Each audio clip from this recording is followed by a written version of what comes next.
Uttaranchal University, Dehradun, NAC A+ accredited university. నమస్తే, welcome to మనం TV. మనం ఉన్నది మన కోసం. నేను వలి. ప్రస్తుతం లైవ్లో జాయిన్ అయ్యారు జై భారత్ నేషనల్ పార్టీ అధ్యక్షులు జేడి లక్ష్మీనారాయణ గారు. వారితో మాట్లాడదాం. లక్ష్మీనారాయణ గారు నమస్తే సార్. జై భారత్. జేడి లక్ష్మీనారాయణ గారు, ఆంధ్రప్రదేశ్లో ఇప్పటికే చాలా పార్టీలు ఉన్నాయి. జాతీయ పార్టీలు, ప్రాంతీయ పార్టీలు అన్నీ ఉన్నాయి. ఒక కొత్త పార్టీ పెట్టాల్సిన అవసరం ఏముంది? మీ పార్టీ యొక్క లక్ష్యం ఏంటి? ఎందుకు పెట్టాల్సి వచ్చింది సార్? ఇది ప్రజల యొక్క ఆకాంక్షలతో, ప్రజల యొక్క కోరికతో వారు ఈ ఉన్న పార్టీలన్నీ కూడా మమ్మల్ని మోసం చేస్తున్నాయి. వాళ్ళు ప్రత్యేక హోదా తెస్తామని ఎవరూ తేలేదు. తర్వాత వచ్చేసి విభజన హామీలు తీసుకొస్తామన్నారు. అధికారం ఇచ్చినా కూడా వాళ్ళు ఏం చేయలేదు. అందువల్ల కేవలం వాళ్ళ పార్టీ యొక్క బాగోగులు, వాళ్ళ పార్టీ యొక్క ఆదాయాలు చూసుకుంటున్నారు తప్ప ప్రజల గురించి ఏమీ పట్టించుకోవడం లేదు. అందువల్ల ముఖ్యంగా యువతరానికి ఉద్యోగాలు లేకుండా పోతున్నాయి, యువతరానికి ఉపాధి లేకుండా పోతుంది. ఇటువంటి పరిస్థితులలో కొత్త ఆలోచనలతో ఒక పార్టీ ఉండడం చాలా అవసరం. ఎందుకంటే వారు లేకుంటే వీరు, వీరు లేకుంటే వారు, ఈ విధమైన పరిస్థితులలో ప్రజాస్వామ్యం పరిడవిల్లాలంటే, ప్రజాస్వామ్యం రక్షించబడాలంటే ఒక కొత్త పార్టీ తర్వాత నిజాయితీగా ప్రజల్లో ఆశయాలను తీసుకెళ్లే పార్టీ కావాలనే ప్రజల యొక్క కోరిక మీద ప్రజల్లోంచి పుట్టిన పార్టీ జై భారత్ నేషనల్ పార్టీ అండి. సో ఆ విధంగా ఈ పార్టీ యొక్క ఆవిర్భావం జరిగింది. ఆ పార్టీ యొక్క ముందు అడుగులు ముందుకు వేస్తూ వెళుతున్నాం. జేడి లక్ష్మీనారాయణ గారు, ప్రజల కోరిక మేరకు ప్రజల్లో నుంచి పార్టీ పుట్టిందని చెప్తున్నారు. కానీ మీరు పార్టీ పెట్టిన దగ్గర నుంచి మీ మీద కొంతమంది చేస్తున్నటువంటి విమర్శన, మీ వెనకాల ఎవరో ఉన్నారు, ఎవరో ఉండి నడిపిస్తున్నారు, ఒకరికి వ్యతిరేకంగా జేడి లక్ష్మీనారాయణ గారు పార్టీ పెట్టారు అని వాళ్ళకేం చెప్తారు సార్? మా వెనకాల ప్రజలు ఉన్నారు కాబట్టి ఆ భయంతో ఇలాంటి వాళ్ళు ఆ విధంగా మాట్లాడే అవకాశం ఉంది.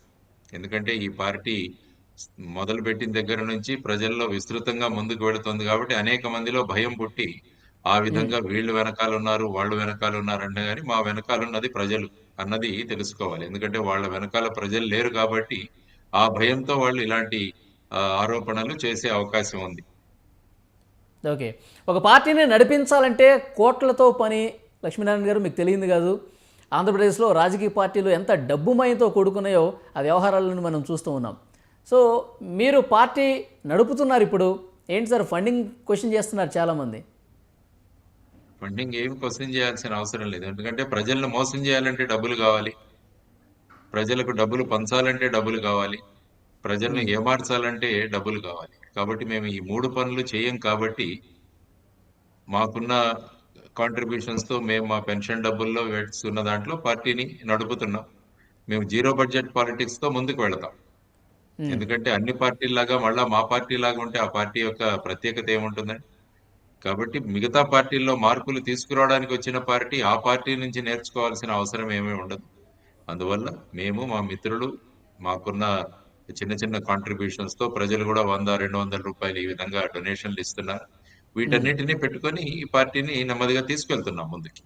ఓకే సార్, మీరు పార్టీ పెట్టినప్పుడు ఆ వీడియో కావచ్చు, లేదంటే ఏదో మీరు ప్రసంగం చేసిన వీడియోకి సంబంధించి కొంతమంది కామెంట్స్ కింద పెడుతూ ఉంటారు కదా, అది నేను చదివినట్టు నాకు గుర్తుంది సార్.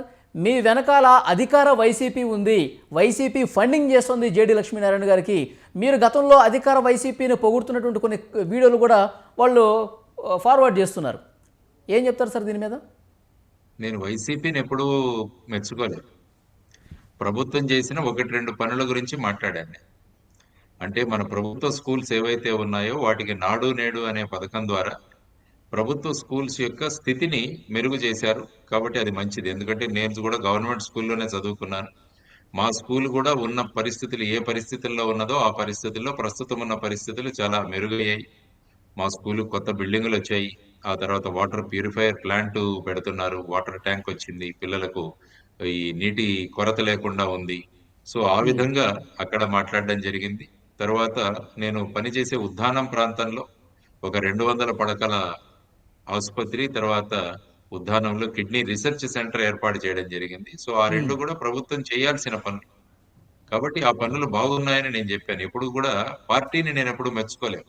ప్రభుత్వం చేస్తున్న 2 పనులను చెప్పాను. ఆ తర్వాత రోడ్ల స్థితిని గురించి మాట్లాడాము, ఆ తర్వాత ఉపాధి గురించి మాట్లాడాము, ఆ తర్వాత ప్రస్తుతం రాష్ట్రానికి ఉన్న అప్పుల గురించి మాట్లాడాము. కాబట్టి ఎప్పుడైనా కూడా ఏదైనా మంచి జరిగితే మంచి జరిగింది అని చెప్పాల్సిన రాజనీతిజ్ఞత రాజకీయ పార్టీల్లో ఉండాలి. ఇప్పుడు ఏంటంటే నేను ప్రతిపక్షంలో ఉన్నానని ఏది చేసినా కూడా దాన్ని విమర్శించడం అన్నది రాజనైతికత అనిపించుకోదు. అది చిల్లర చీప్ పాలిటిక్స్ అవుతుంది. కాబట్టి నేను ఎప్పుడు కూడా పొలిటికల్ పార్టీని మెచ్చుకోలేదు. ఆ పార్టీ ప్రభుత్వంలో ఉన్న ప్రస్తుతం ప్రభుత్వం చేయాల్సిన పనుల్లో ఈ 2 బాగున్నాయని మెచ్చుకోవడం సరే, ఇంతకుముందు చేసింది. మీరు కాబట్టి స్కూళ్ళ ఎప్పుడు గురించి మాట్లాడారు సార్. స్కూళ్ళ బాగోగులు బాగున్నాయి, మౌలిక వసతులు కల్పించారని చెప్తున్నారు. రాష్ట్ర వ్యాప్తంగా అట్లాంటి పరిస్థితి ఉందా సార్? అన్ని స్కూళ్ళు బాగానే ఉన్నాయా ప్రజెంట్? నేను చూసిన స్కూల్ బెండ్లమూడి అనే స్కూల్కి వెళ్ళాను. చాలా ఓకే. స్కూల్స్ లో బయట పెయింటింగ్ కానీ తర్వాత ఆ మ, తర్వాత బయట కాంపౌండ్ వాల్స్ తర్వాత టాయిలెట్స్ లాంటివి. ఎందుకంటే ప్రత్యక్షంగా నేను చదువుకున్న స్కూల్లో చూశాను. చాలా స్కూల్స్ లో కూడా నాడు నేడు పథకం కింద జరుగుతోందని చాలా మంది చెప్పడం జరిగింది. కాబట్టి స్కూల్ స్థితిగతులు బాగుండాలి, స్కూల్ యొక్క మెయింటెనెన్స్ కూడా బాగుండాలి. ప్రస్తుతం మేము కోరుతున్నది ఏంటంటే స్కూల్ మెయింటెనెన్స్ కూడా డబ్బులు ఇవ్వాలి. అంటే ఒకసారి చేసినంత మాత్రాన ఆ తర్వాత ఎలక్ట్రిసిటీ ఛార్జెస్ ఉంటాయి, మిగతా మెయింటెనెన్స్ క్లీనింగ్ ఛార్జెస్ ఉంటాయి. ఇవన్నీ కూడా రికరింగ్ ఎక్స్పెన్సెస్ ఏవైతే ఉన్నాయో అవి కూడా ప్రభుత్వం కల్పించాలని మేము కోరుతున్నాం. కాబట్టి ఏది చేసినా కూడా అందులో ప్లస్ మైనస్లు ఉంటాయి. కాబట్టి అట్లీస్ట్ ప్రభుత్వ స్కూల్స్ ను బాగు చేయాలన్న సంకల్పనతో ముందుకు పెడుతున్నారు. కాబట్టి ఆ నాడు నేడు పథకం కింద మా స్కూల్లో వచ్చిన దాని గురించి మాట్లాడడం జరిగింది ఆ సందర్భం. ఓకే సార్, మీరు పార్టీ పెట్టినప్పుడు ఆ ఆవిర్భావ సభలో మీరు మాట్లాడారు, ప్రత్యేక హోదా సాధించడం కోసమే ఈ పార్టీ పెట్టామన్నారు. సో ఆ ప్రక్రియ ఎట్లా జరుగుతుంది సార్? మొన్న 3 రోజులు ఢిల్లీ వెళ్ళొచ్చాం మేము. మేము సాధన సమితి అధ్యక్షులు చలసాని శ్రీనివాస్ గారు, తర్వాత సిపిఐ రాష్ట్ర కార్యదర్శి రామకృష్ణ గారు, తర్వాత సిపిఎం కార్యదర్శి శ్రీనివాసరావు గారు, తర్వాత ఎంతో మంది విద్యార్థి నాయకులు, తర్వాత స్టీల్ ప్లాంట్ లో ఉన్న అసోసియేషన్స్ వీళ్ళంతా వెళ్ళి ఏపీ భవన్ లో ఒక నిరసన కార్యక్రమం ఏర్పాటు చేయడం జరిగింది. తర్వాత గవర్నర్ గారిని కలిసి అక్కడ మెమరాండం ఇవ్వడం జరిగింది.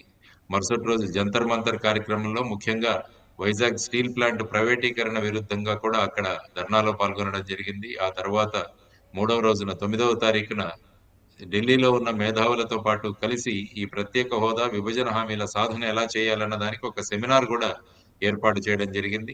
ఆ తర్వాత ఈ రోజు విశాఖపట్నంలో ప్రెస్ ను ఉద్దేశించి మాట్లాడడం జరిగింది. తర్వాత 30వ తారీఖున గత నెల 30వ తారీఖున మొత్తం రాష్ట్ర వ్యాప్తంగా కూడా నిరసన కార్యక్రమాలు, దీక్షలు, ధర్నాలు చేయడం జరిగింది. రాబోయే కాలంలో ఈ క్షేత్రస్థాయిలో ఈ ప్రణాళికను ఆలోచిస్తున్నా. ముందు ఈ ఉద్యమాన్ని ఏ విధంగా ముందుకు తీసుకోవాలి, ఎందుకంటే ఈ రాష్ట్రం ఇంత వెనుకబడి ఉండడానికి కారణం, రాష్ట్రం ఇంత అప్పుల్లోకి వెళ్ళడానికి ప్రధానమైన కారణం రాష్ట్రానికి ప్రత్యేక హోదా రాకపోవడం. అన్ని పార్టీలు కూడా ప్రత్యేక హోదా తెస్తామని చెప్పి వాళ్ళ స్వప్రయోజనాల కోసం కేంద్రం ముందు తలలు వంచి వాళ్ళు ప్రత్యేక హోదా తీసుకురాలేకపోయారు. అందువల్ల సరే, ఈ మధ్యకాలం అన్ని వరకు ప్రత్యేక పార్టీలు హోదా కలిసి అసలు పదమే వినిపించలేదు సార్. ఈ మధ్యకాలంలో అసలు ఎక్కడా లేదు. ఇప్పుడు స్టార్ట్ అయింది. షర్మిల గారు ఆంధ్రప్రదేశ్కి రావటం, ఆమె కాంగ్రెస్ అధ్యక్ష బాధ్యతలు తీసుకున్న తర్వాత ఆమె నిరసన చేయటం, అంటే సాధన సమితి గత కొన్నాళ్ళుగా వర్క్ చేస్తుంది అనుకోండి. మీరు అన్నట్టుగా ప్రధాన రాజకీయ పార్టీలు అన్నీ కూడా మర్చిపోయాయి. ఇప్పుడు భవిష్యత్తులో ఏమన్నా వచ్చే అవకాశం కనిపిస్తుందా సార్? దరిదాపుల్లో ఉందా? మరిచిపోలేదు. వాళ్ళు కావాలన్నా మరిచేటట్లు చేసే ప్రయత్నం చేసుకున్నారు. ఎందుకంటే వాళ్ళ ఆ, దగ్గర నుంచి ఎటువంటి ప్రయత్నాలు జరగలేదు. వాళ్ళు ఎప్పుడు కూడా ఒక ఆయనేమో మెడలు వంచుతానన్నారు. ప్రస్తుత ముఖ్యమంత్రి గారు 25 ఎంపీలు ఇవ్వండి, కేంద్రం మెడలు వంచుతానన్నారు. ఉమ్, చంద్రబాబు గారు ఉన్నప్పుడు ఆయన ప్రత్యేక హోదా, తర్వాత ప్రత్యేక ప్యాకేజీ, తర్వాత మళ్ళా ప్రత్యేక హోదా, మళ్ళా ధర్మ పోరాట దీక్షలు చేశారు కానీ ప్రత్యేక హోదా తీసుకురాలేదు. మరి వీరందరూ కలిసి ఎందుకు తీసుకురాలేదు? 4 సార్లు మనకు అవకాశం వచ్చింది. సిటిజన్షిప్ అమెండ్మెంట్ బిల్లు పెట్టినప్పుడు, తర్వాత వచ్చేసి రాష్ట్రపతి ఎన్నికలప్పుడు, ఉపరాష్ట్రపతి ఎన్నికలప్పుడు, తర్వాత ఢిల్లీ సివిల్ సర్వీసెస్ బిల్లు ఉన్నప్పుడు, ఈ 4 సందర్భాలలో మనం గట్టిగా కేంద్ర ప్రభుత్వంతో మీరు ప్రత్యేక హోదా ఇస్తే తప్ప మీకు మద్దతు ఇవ్వము అని చెప్పినప్పుడు మనకు ప్రత్యేక హోదా వచ్చేది. కానీ వీళ్ళందరి ఉద్దేశము ఏంటంటే కేంద్రం ఏం చెబితే ఆ విధంగా మేము చేయాలి, కేంద్రానికి మేము ఎదురు తిరగలేము అన్న ఒక రకమైన భావనలతో రాష్ట్రం ఏమైపోయినా పర్వాలేదు కానీ మా పార్టీలు బాగుండాలి, అంటే సార్ మేము ఎందుకు ఎదురు బాగుండాలి అన్న తిరగలేకపోతున్నారు? కేంద్రానికి బానిసలుగా మన నాయకులు ఎందుకు మారిపోతున్నారు అంటే? వాళ్ళని అడగాలి.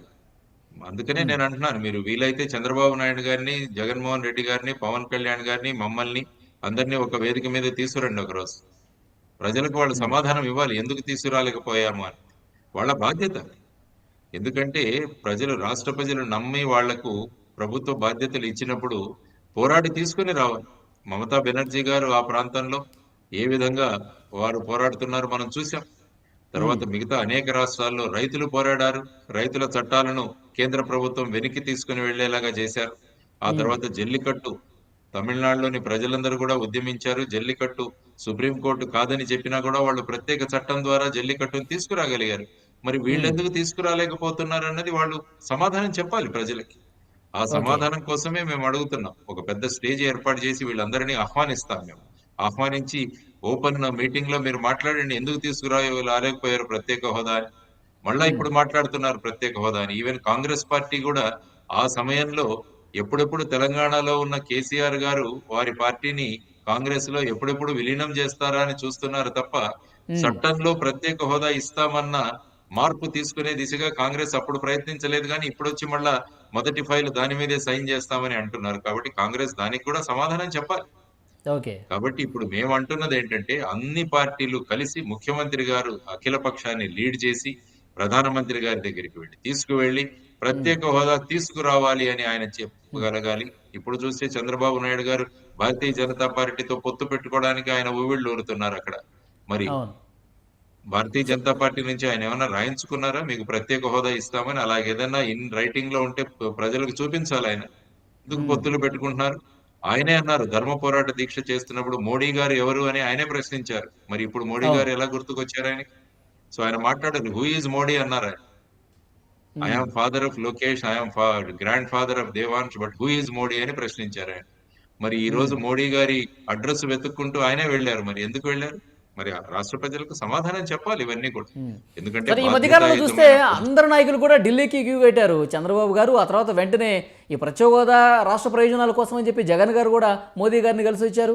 ఆ తర్వాత పవన్ కళ్యాణ్ గారు కూడా ఢిల్లీ వెళ్తున్నారంటే సమాచారం ఉంది. సో వరుసగా ఏపీ నాయకులందరూ ఢిల్లీ వెళ్తున్నారు, కేంద్రం దగ్గర మెడలు ఉంచుతున్నారు, పొత్తు కోసం కావచ్చు, ఇంకో విషయాలు మాట్లాడడం కోసం కావచ్చు. కానీ అసలైనటువంటి ప్రయోజనాల విషయంలో, సమస్యల విషయంలో గట్టిగా ఎందుకు నిలబడలేకపోతున్నారు అనేది ప్రశ్న. ఎందుకంటే ప్రజల్ని ఏమార్చడం వీళ్ళకి తెలిసింది బాగా.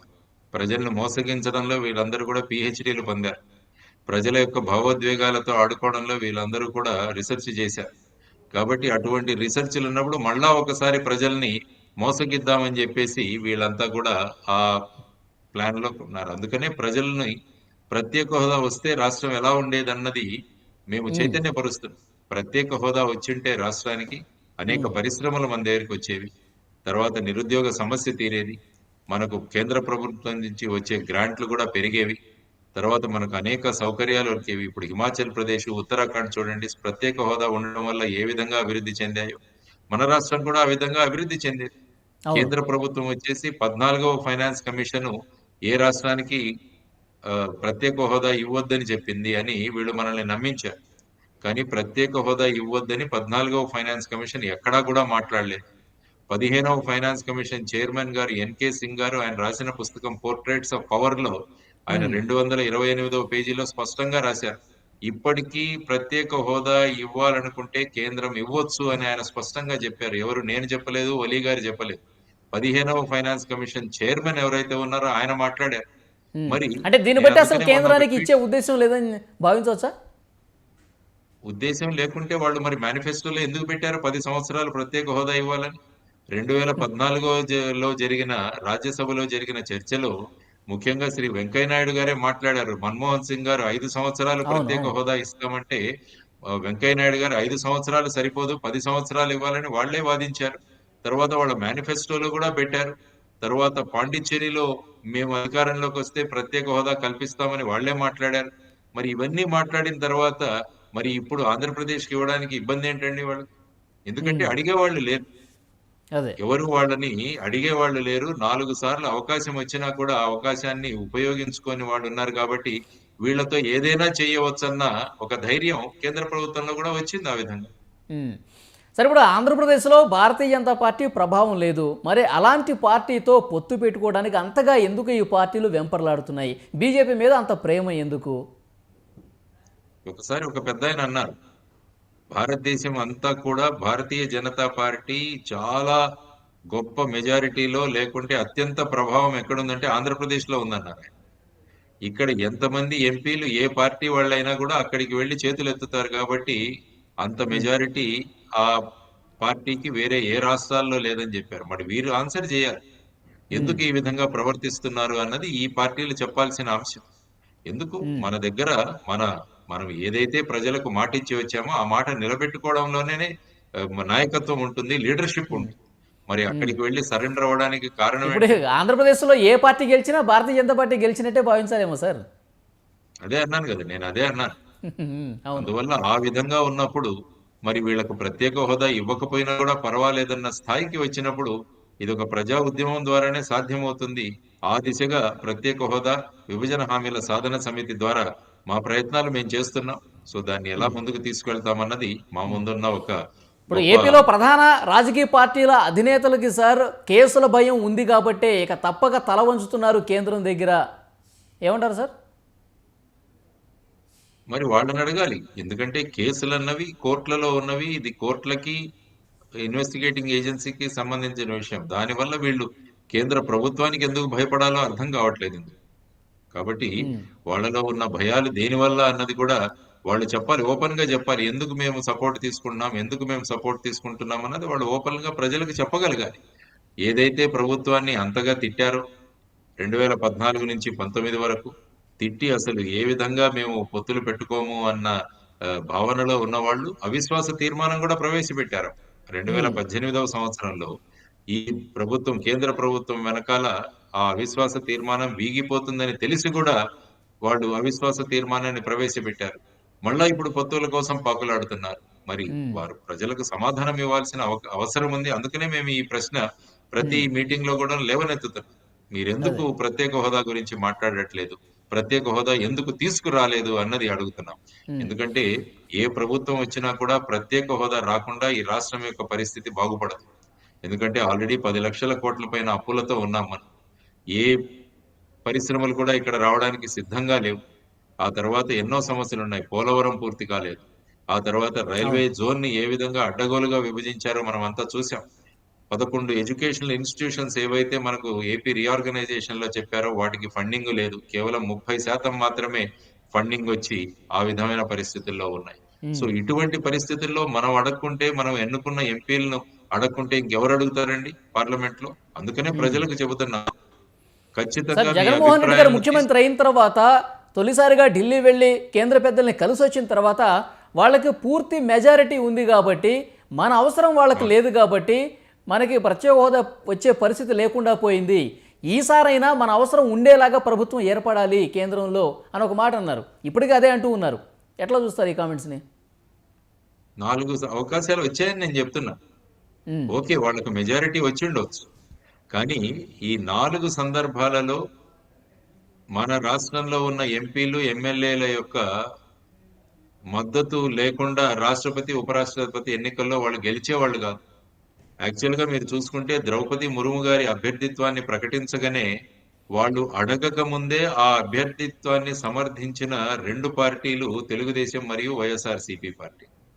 ఎందుకంటే ద్రౌపది ముర్ము గారు ఇక్కడికి వచ్చి విజయవాడలో చెప్పారు, నా అభ్యర్థిత్వాన్ని ప్రకటించిన తర్వాత మేము అడగకుండానే సపోర్ట్ చేసిన ఈ 2 పార్టీలకు నేను అభినందనలు తెలియజేస్తున్నాను, కృతజ్ఞతలు వ్యక్తం చేస్తున్నాను అని ఆవిడ చెప్పారు. మరి ఇంతకన్నా ఎక్కడుందండి?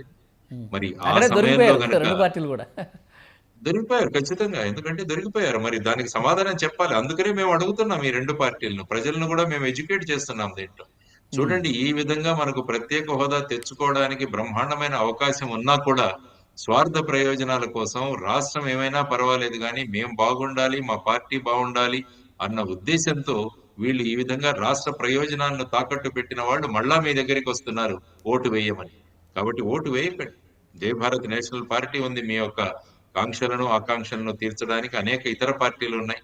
మీకోసం చిత్తశుద్ధి చేసే పని చేసే వాళ్ళని మీరు ఎన్నుకోండి. లేకుంటే మళ్ళా వీళ్ళ మాయమాటల్లో పడి నమ్మితే మళ్ళా రాష్ట్రం ఇదే అవుతుంది.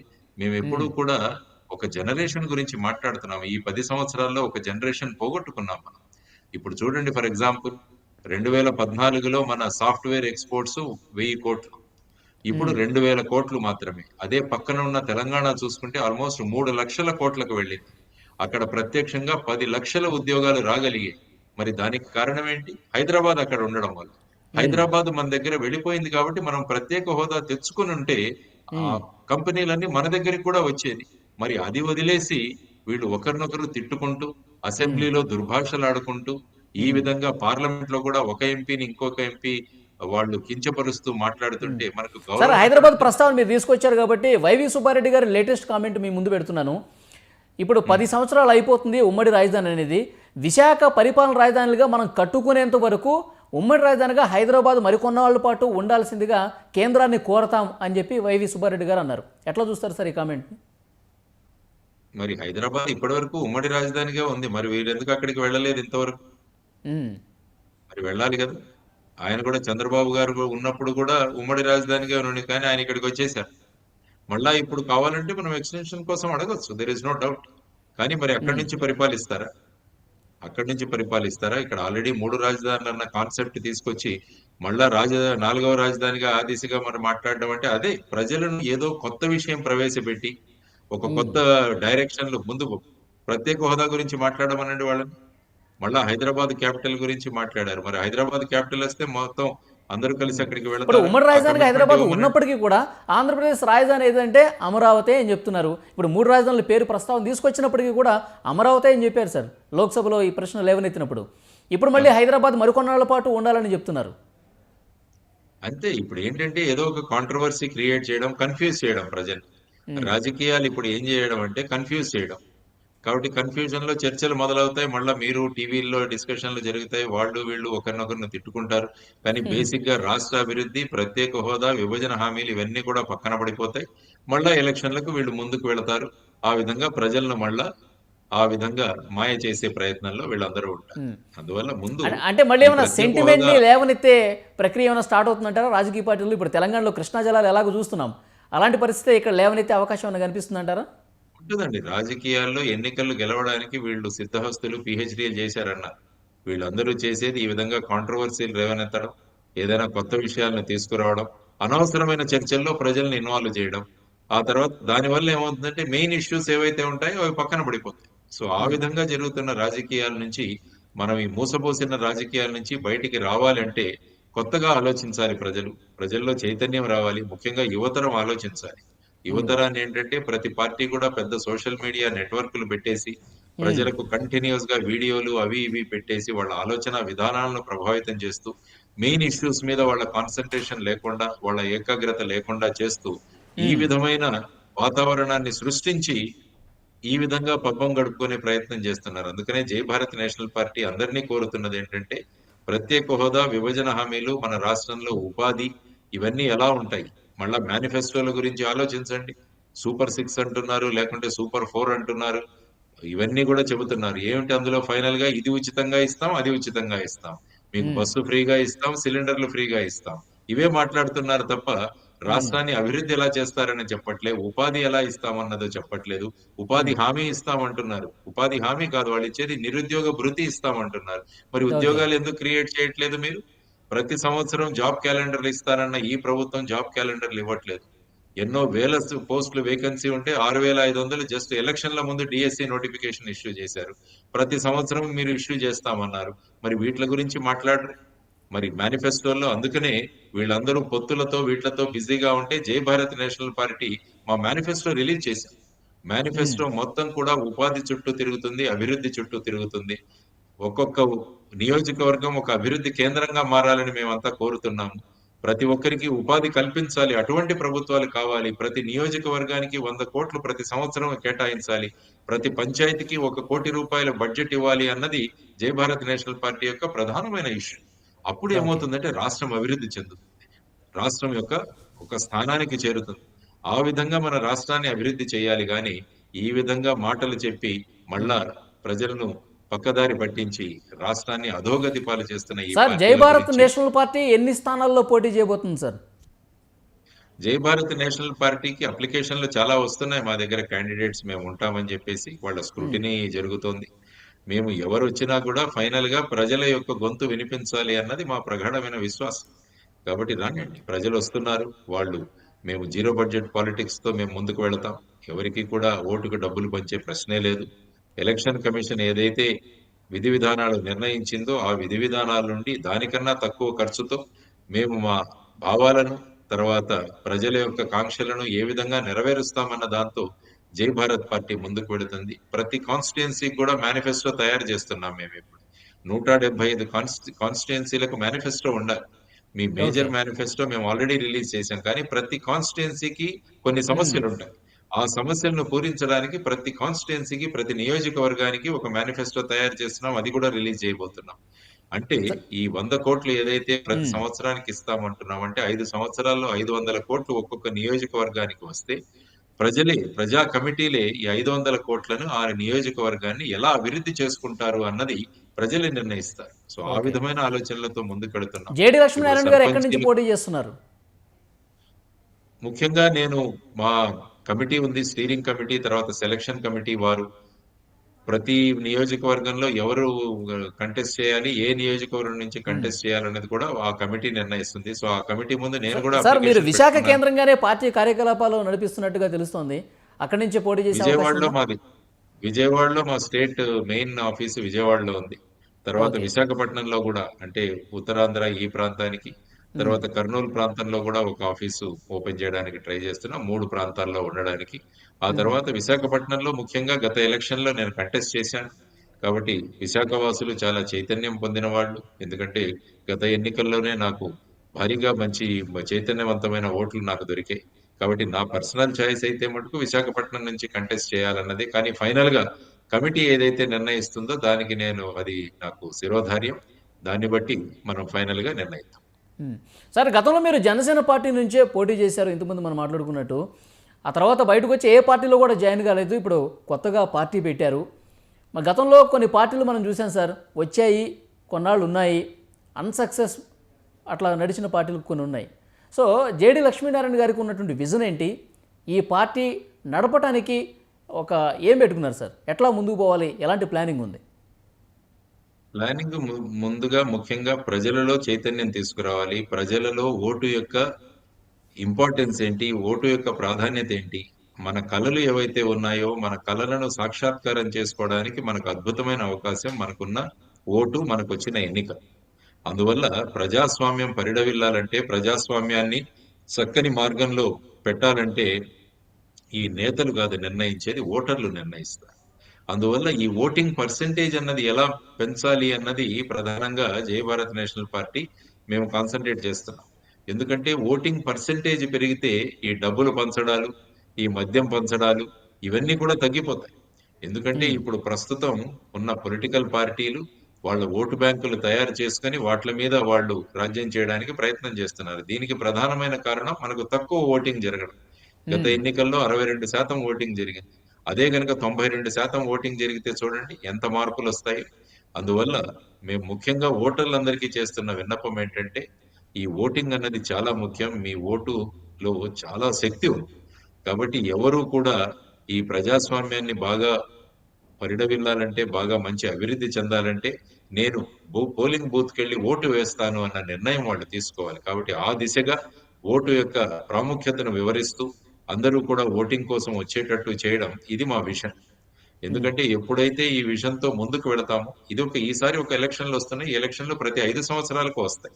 అందువల్ల మనం ముఖ్యంగా ప్లేయర్స్‌ని మారుస్తున్నాం.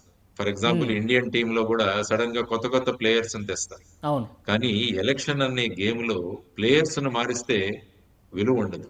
రూల్స్ ఆఫ్ ది గేమ్ మార్చాలి. ఆ గేమ్ యొక్క రూల్స్ మార్చాలి. ఎందుకంటే మీరు చూస్తుంటే ప్లేయర్స్ అలాగే ఉంటున్నారు. అదే ప్లేయర్స్ నిన్న రాత్రి వరకు ఒక పార్టీలో ఉంటారు. రాత్రి వరకు తిట్టిన వాళ్ళు మళ్ళా మరుసటి రోజు వేరే పార్టీలో జాయిన్ అయిపోయి ఆ పార్టీని తిట్టి ఈ పార్టీని పొగుడుతుంటారు.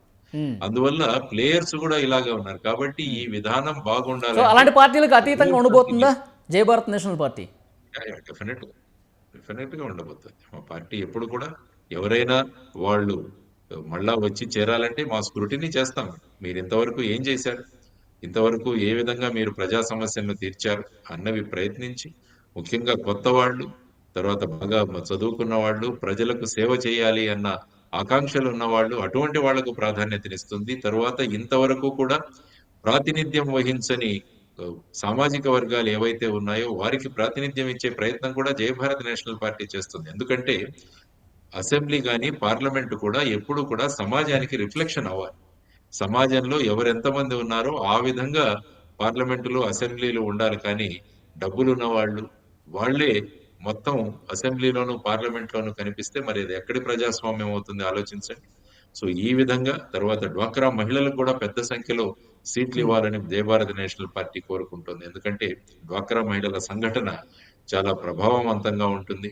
వాళ్ళకు గ్రామాల్లో ఉన్న సమస్యలు తెలుసు, నియోజకవర్గ సమస్యలు తెలుసు. అటువంటి వాళ్ళు కనుక మన ప్రతినిధులు అవుతే వారు చక్కగా ముందుకు రాగలరు. అందుకనే డ్వాక్రా మహిళా సంఘాలకు కూడా జై భారత్ నేషనల్ పార్టీ ఆహ్వానం పలుకుతుంది. మీరు కూడా ముందుకు రండి, ఈ ప్రజాస్వామ్య ప్రక్రియలో మీరు కూడా ముందుకు రండి, తర్వాత రాజ్యాధికారం దిశగా మీరు వెళ్ళాలని కూడా వారిని మేము అభ్యర్థిస్తున్నాం. జడి లక్ష్మీనారాయణ గారు, ముఖ్యంగా డబ్బు ఉన్న వాళ్ళు కావచ్చు, తర్వాత తమ స్వప్రయోజనాల కోసం ప్లేట్ ఫిరాయించే రాజకీయాలు మనం చూస్తున్నాం రెగ్యులర్గా. గతంలో కొన్ని అనుభవాలు ఉన్నాయి సార్. జేపీ గారు పార్టీ పెట్టారు, క్రియాశీలకమైన ముద్ర వేరే పేరు అని ఒక పేరు ఉంది. తర్వాత ప్రజారాజ్యం పెట్టారు చిరంజీవి గారు, వారు కూడా వేరే పార్టీలో విలీనం చేసిన పరిస్థితి మనం చూసాం. ఈ అనుభవాలన్నీ మనకు కనిపిస్తూ ఉన్నాయి. ఎట్లా ఉండబోతుంది మీ పార్టీ? కేజ్రీవాల్ కూడా గారు గెలిచారుగా, మరి ఆ ఉదాహరణ ఎవరే? అనేక చిన్న పార్టీలు ఉన్నాయి. అస్సాం గణ పరిషత్ అని అస్సాంలో గెలిచింది.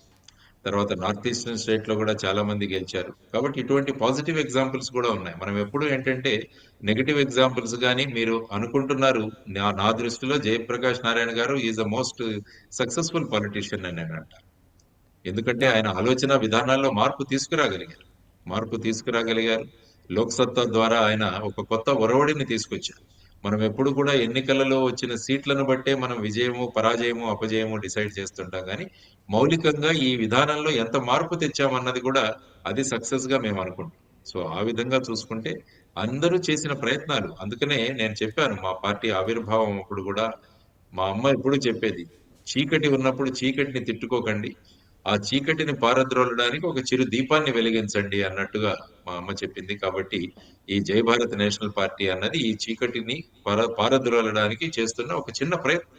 ఈ చిన్న ప్రయత్నాన్ని చూసి ఇంకా అనేక దీపాలు గనక రాగలిగితే మనం ఈ అంధకారాన్ని కూడా మనం తొలగించగలము అన్న కాన్ఫిడెన్స్ ఉంది. కాబట్టి ఇప్పుడే అడుగులు వేస్తున్నాం, చిన్న అడుగులు వేసుకుంటూ ముందుకు వెళుతున్నాం. సో ఈ అడుగులతో ముందుకు వెళుతూ మాకు స్వార్థ ప్రయోజనాలు ఏమీ లేవు. మాకంతా కావాల్సింది ప్రజలు ఆనందంగా ఉండాలి, రాష్ట్రం బాగుండాలి, రాష్ట్రం అభివృద్ధి చెందాలి, రాష్ట్రానికి పరిశ్రమలు రావాలి, ఇక్కడున్న ఉపాధి యువజనానికి, యువతరానికి ఉపాధి రావాలి, రాష్ట్రం అభివృద్ధి చెంది నెంబర్ 1 స్థాయిలో రాష్ట్రం ఎదగాలి అన్నదే మా స్వార్థం. కాబట్టి ఈ ప్రయోజనాల కోసం మా ప్రయత్నాలు కొనసాగుతూనే ఉంటాయి జై భారత్ నేషనల్ పార్టీ ద్వారా. చాలా తక్కువ సమయం ఉంది సార్. పొత్తులు పెట్టుకునే అవకాశం ఉందా? సమయం అంటే మీరు చూసుకుంటే 1977వ సంవత్సరంలో జనతా పార్టీ గవర్నమెంట్ రావడానికి 13 నెలలు పట్టింది వాళ్ళకంతే. 13 నెలలు కాదు, 1 నెల 15 రోజులు. సారీ, 1 నెల 15 రోజులు. అందువల్ల ఒక తుఫాను గాని, సునామీ గాని వచ్చినప్పుడు పెద్ద సమయం పట్టదు. కాబట్టి ఈ విధమైన ఆలోచన పరంపరలో ప్రజలు తీసుకువెళ్ళడానికి మా ప్రయత్నాలు జరుగుతున్నాయి. చూద్దాం, చాలా చిన్న పార్టీలు చాలా ఉన్నాయి రాష్ట్రం. కాబట్టి వీటన్నిటిని ఒక తాటి మీద తీసుకొచ్చే అవకాశం ఉందా అని కూడా మేము ప్రయత్నిస్తాం ఖచ్చితంగా. తర్వాత వచ్చేసి మిగతా పార్టీలు కూడా ఉన్నాయి, కమ్యూనిస్టు పార్టీలు ఉన్నాయి. వీరందరి ఆలోచనలు కూడా ఎలాగ ఉన్నాయో చూసి ఒక ప్రత్యామ్నాయం పార్టీని మనం తీసుకురావాలి. లేకుంటే 2 పార్టీల మనం చూసాం ఆల్రెడీ 2014 నుంచి 19 వరకు, 19 నుంచి ఇప్పటి వరకు 2 చూసాం. కాబట్టి ఒక కొత్త ఆల్టర్నేటివ్ వద్దా మనకు అన్నది కూడా ప్రజలు చాలా మంది ఆలోచిస్తున్నారు. ఎప్పుడైతే ఈ పార్టీని అనౌన్స్ చేయడం జరిగిందో చాలా మంది నాకు మెసేజ్లు పెట్టారు, సార్ ఎప్పటి నుంచో ఎదురు చూస్తున్నాం, మాకు ఒక ఆల్టర్నేటివ్ కావాలి, థర్డ్ ఆల్టర్నేటివ్, ఆ దిశగా మీరు నిర్ణయం తీసుకున్నందుకు అభినందనలు కూడా చెప్పిన వాళ్ళు ఉన్నారు. చూద్దాం, ఈ ప్రయాణాన్ని తీసుకువెళుతూ మధ్యలో ఏ విధంగా అనేక చిన్న పార్టీలు ఉన్నాయి, చాలా మంది కంటెస్ట్ చేస్తున్నారు. కాబట్టి వీటన్నింటినీ కూడా మన శక్తి ఏది ఉందో దాన్ని అన్నింటినీ కూడా చిన్నగా ముక్కలు చేయకుండా వీటన్నింటినీ కూడా సమీకరించగలిగితే ఏదైనా ఒక కొత్త ప్రయోగం చేయగలమా అన్న దిశగా కూడా ఆలోచిస్తున్నాం. రాబోయే కాలంలో దాని గురించి ప్రకటిస్తాం. చూద్దాం సార్. జై భారత్ నేషనల్ పార్టీ సక్సెస్ఫుల్గా ముందుకు సాగిపోవాలని కోరుకుంటున్నాను నేను కూడా. Thank you very much JD Lakshminarayana garu. Thank you వలి గారు. జై భారత్.